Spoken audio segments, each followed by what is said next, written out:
In this video, I'm going to show you how you can easily remove your profile picture on Facebook. Be sure to watch the video to the very end so you don't make any mistakes, and of course do not forget to like this video and subscribe to my channel. Thanks guys! So let's get started, and first off, open up Facebook app.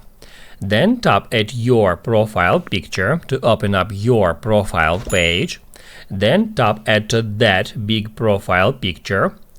Select See Profile Picture, and that will show you your current profile picture, and also you can see all your previous profile pictures. You can just swipe left or right to switch between them, and if you want to delete any of that profile pictures, all you have to do is just hit at that three dots and select Delete Photo, and then it will ask you, are you sure you want to delete this photo? If you want to delete it, hit at Delete.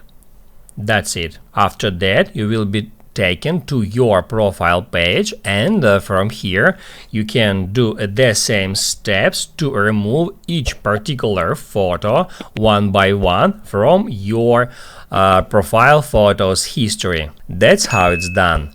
Now you can write down in the comments below if you have any questions about that tutorial. Hit the like button if you like that video, and see you in the next one.